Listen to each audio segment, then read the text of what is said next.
Price God. ஆண்டவர் இயேசு கிறிஸ்து நாமத்தினாலே வாழ்த்துக்கள். வசனத்தை வாசிக்கிறேன். ஏசாயா தீர்க்கதரிசன புஸ்தகம் 43ஆம் அதிகாரம் வசனம் 7. நான் என் மகிமைக்கென்று சிருஷ்டித்து உருவாக்கி படைத்து என் நாமம் தரிக்கப்பட்ட யாவரையும் கொண்டு வா என்பேன் என்று கர்த்தருடைய வார்த்தை பார்க்கிறோம். தேவனாய் கர்த்தர் சொல்லுகிறார், நான் என் மகிமைக்கென்று சிருஷ்டித்து உருவாக்கி படைத்து என் நாமம் தரிக்கப்பட்ட யாவரையும் கொண்டு வா என்பேன் என்று சொல்லப்படுகிறது. எல்லா தேவனுடைய பிள்ளைகளையும் ஆண்டவர் கூட்டி சேர்க்கிறவராக இருக்கிறார். தேவன் இந்த மனுஷனை ஏன் படைத்தார், ஏன் சிருஷ்டித்தார் என்று சொன்னால், என் மகிமைக்கென்று, என்னுடைய மகிமைக்காக மனுஷனை படைத்தேன். ஒரு குயவன் இருக்கிறான்னு சொன்னால் அவன் தனக்கு விருப்பமான ஒரு பானையை செய்வான். அல்லது ஒரு ஆர்கிடெக்ட் இருக்கான்னு சொன்னால் அவர் தனக்கு விருப்பமான ஒரு பில்டிங்கை அவர் அழகாக கட்டுவார். ஒரு டிராயிங் மாஸ்டர் இருக்கான்னு சொன்னால் அவர் அழகான ஒரு டிராயிங்கை வரைந்து அவர் அதை அழகு பார்ப்பார். இப்படி ஒவ்வொருவரும் ஒவ்வொரு அந்தந்த நிபுணத்தில் இருக்கிறவங்க அவர்கள் தங்களுக்கு விருப்பமானவர்களை செய்வதற்கு அவர்களுக்கு உரிமை உண்டு. அதே போல் தேவனாய் கர்த்தருக்கு இருக்கிற மகிமை என்ன, அவருக்கு இருந்த காரியம் என்ன, சிருஷ்டிக்கும் வல்லமை படைத்தவர். சிருஷ்டிப்பதிலே அவர் மிகவும் சிறந்தவர். அவர் ஒருவரே சிருஷ்டிகராக இருந்தார். ஆகவே எத்தனை சிருஷ்டிகராக இருக்கிற கர்த்தர் நம்ம எல்லாரையும் சிருஷ்டித்தார். எதற்காக மனுஷனை கர்த்தர் சிருஷ்டித்தார் என்று சொன்னால், என் மகிமைக்கென்று, என்னை மகிமைப்படுத்தும்படியாக, என்னை தொழுது கொள்ளும்படியாக, என்னை ஆராதிக்கும்படியாக, என் நாமத்தை உயர்த்தும்படியாக இந்த ஜனத்தை எனக்கென்று ஏற்படுத்தினேன், இவர்கள் என் துதியை சொல்லி வருவார்கள் என்று எழுதப்பட்டிருக்கிறது. ஆகவே இந்த ஜனங்களை நான் ஏற்படுத்தினேன், எனக்காக ஏற்படுத்தினேன், என் துதியை சொல்லும்படியாக, என்னை ஆராதிக்கும்படியாக, என்னை தொழுது கொள்ளும்படியாக நான் இவர்களை தெரிந்து கொண்டேன் என்று சொல்லி கர்த்தருடைய வார்த்தை பார்க்கிறோம். ஆகவே தேவன் மனுஷனை படைத்தது அவரை வணங்கும்படியாய், அவரை தொழுது கொள்ளும்படியாய், அவர் நான் மகிமைக்காக வாழும்படியாய் தேவன் மனுஷனை தெரிந்தெடுத்திருக்கிறார் அல்லது சிருஷ்டித்திருக்கிறார். ஆக என் மகிமைக்காக உன்னை நான் சிருஷ்டித்தேன், உன்னை படைத்தேன், என் நாமம் தரிக்கப்பட்ட யாவையும், என் நாமம் தரிக்கப்பட்ட, என் நாமத்தினாலே என் நாமத்தை விசுவாசிக்கணும் எவனோ அவன் கெட்டு போகாமல் நித்திய நடைமுறைக்கு. அப்போது தேவனாய் கர்த்தருடைய நாமத்தை, இயேசு நாமத்தை அறிந்த ஒவ்வொருவரும், என் நாமம் தரிக்கப்பட்ட ஜனங்கள் தங்களை தாழ்த்தி என்று சொல்லப்படுகிறது. அப்போ இயேசுவின் நாமம் நாம் எல்லாம் தரித்திருக்கிறோம். பிதாவின் நாமத்தை தரித்திருக்கிறோம்.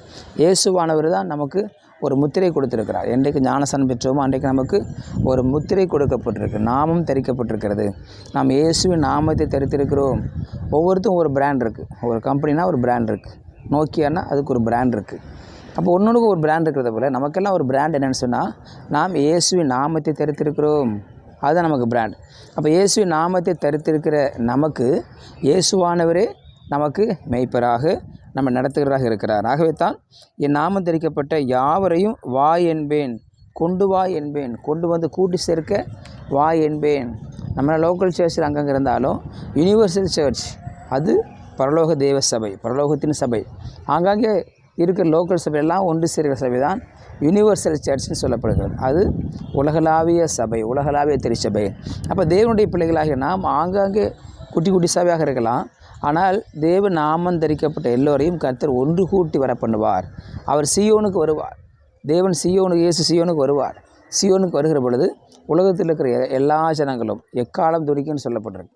எக்காலம் துணிக்கும். அப்பொழுது கர்த்தர்கள் மகிழ்த்தவர்கள் முதலாவது எழுந்திருப்பார்கள். பிறகு உயிரோடு இருக்கிற நாமும் அவர் எதிர்கொண்டு போவோம். எங்கே? சீயோனிலே எல்லா உலகத்தின் ஜனங்கள் எல்லாரும் சீயோனில் ஒன்று கூடுவார்கள். அந்த சீயோனில் ஒன்று கூடுகிற பொழுது அவர் எல்லோரும் தேவனை சேர்ந்து ஆராதிக்கிற ஒரு நாளை கர்த்தர் ஏற்படுத்துகிறார். அதைத்தான் என் நாமம் தரிக்கப்பட்ட என் ஜனங்கள், என் நாமம் தரிக்கப்பட்ட ஜனங்கள். ஆக தேவனுடைய பிள்ளைகளாக நாம் அவர் நாமத்தை தரித்திருக்கிறோம். அவர் நாமத்தை நாம் உயர்த்திருக்கிறோம்.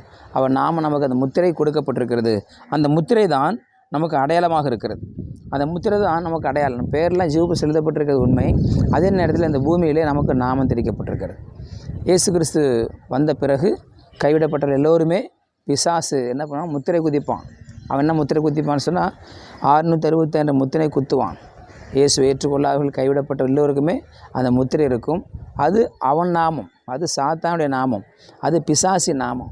அதை யார் குத்தி கொள்கிறார்களோ அவர்கள் தான் ரேஷனுக்கு போக முடியும், அவங்க தான் பஸ்ஸில் ஏற முடியும், அவங்க தான் பூமியில் வாழ முடியும். இல்லைன்னு சொன்னால் அவர்களை எது இல்லாமல் அவங்க சாகணும். அப்படிப்பட்ட சூழ்நிலை தான் இருக்க போகிறது. அவர் உபத்திரவ காலத்துக்கு முன்பதாகவே அவர் நாமம் தெரிவிக்கப்பட்ட பிள்ளைகளை அவர் ஒன்று கூட்டி அவர் சீயோனில் சேர்ப்பார். பிசாசி நாமத்தையும் சத்ரு நாமத்தையும் படைத்தவர்கள் அவன் ஒன்று சேர்த்து அவன் நரகத்துக்கு, பாதாளத்துக்கு போவான் என்று சொல்லி பார்க்கிறோம். ஆகவே தேவன் நாமத்தை தரித்திருக்கிற நாம் சிலாக்கியம் பெற்றவர்கள். தேவன் நாமத்தை இருக்கிற நாம் பிசாசு வந்து மோத முடியாது. காரணம், அது நமக்கு பாதுகாப்பின் முத்திரையாக இருக்கிறது. அது நமக்கு பாதுகாப்பின் முத்திரை, உதவி செய்கிற முத்திரை, சுகம் கொடுக்குற முத்திரை. இந்த முத்திரை தான் நம்முடைய வாழ்க்கையில் நம்மை சீயோனுக்கு கொண்டு சேர்க்கிற ஒரு முத்திரையாக இருக்கிற சொல்லி பார்க்கிறோம். ஆகவே சீயோனுக்கு ஒன்று போக நம்ம எல்லாம் ஆயத்தமாக இருக்கிறோம். எல்லா தேவனுடைய பிள்ளைகளும், நாமம் தெரிவிக்கப்பட்ட பிள்ளைகள், இயேசு நாமம் தெரிவிக்கப்பட்ட பிள்ளைகளுமே நாம் ஒன்று சேரப்போகிறோம். நாம் ஜெபத்தை செய்கிறவங்களும் ஜெபித்து முடிக்கிறோம். இயேசுவின் நாமத்தில் ஜெபிக்கிறோம் நல்ல பிதாவேன்னு சொல்லி முடிக்கிறோம். அப்போ இயேசுவின் நாமத்தில் நாம் கேட்கிறது எல்லாமே இயேசுவின் நாமத்தில். பிதாவிடத்தில் நம்ம எந்த தைரியத்தில் போகிறோம்? இயேசுவின் நாமன்ற தைரியத்தில் தான் போகிறோம். ஏன்னா அவர் பரிசுத்தமுள்ள, அவர் நம்ம போக முடியாது. அவர் உன்னதமான தேவன். அவர்கிட்ட நான் போகிறதுக்கு நமக்கு எந்த ஒரு ரைட்ஸுமே கிடையாது. ஆனால் தேவனை சந்திப்பதற்கு இயேசுவின் நாமம் மிக முக்கியமாக இருக்கிறது. இயேசுவின் நாமத்தை தரித்து கொண்டவர்களாகத்தான் முன்னேறி போகிறோம். ஆகவே இயேசுவின் நாமத்தை தரித்தவர்கள் நாம் தேவனை சந்திக்க ஆயத்தமாக இருக்கிறோம். ஆகவே அவர் நாமம் தெரிவிக்கப்பட்ட நாம் இந்த பூமியில் ஜெபிக்க கர்த்தர் உரிமை கொடுத்திருக்கிறார். பிதாவிடத்தில் கிட்டி சேர உரிமை கொடுத்திருக்கிறார். பிதாவோடு பேசும்படியான உரிமை கொடுத்திருக்கிறார். வேதத்தை வாசிக்க உரிமை கொடுத்திருக்கிறார். தேச மக்கள் எல்லாம் கர்த்தர் பக்கமாக சேர்ப்பதற்கு கர்த்தர் உரிமை கொடுத்திருக்கிறார். கர்த்தர் இந்த வசனத்தை உண்மை ஆசீர்வதிப்பார். ஜெபிக்கலாம். பரிசுத்த நாளுக்கு ஸ்தோத்திரம் பண்ணுகிறோம். கேட்ட வார்த்தைக்கு நன்றி ஆண்டவரே. உம்முடைய நாமத்தரித்த நாங்கள் ஜெபிக்கவும் வேதத்தை வாசிக்கவும் அநேகருக்கு சொல்லவும் ஆண்டவரே எங்களுக்கு கொடுத்திருக்கிற மாபெரும் கிருபைகளுக்காய் ஸ்தோத்திரம். உங்களோட கரத்தில் தாழ்த்து ஒப்புறோம். இயேசுவின் நாமம் ஜெபிக்கிறோம் நல்ல பிதாவே. Amen, amen. You will be succeeded.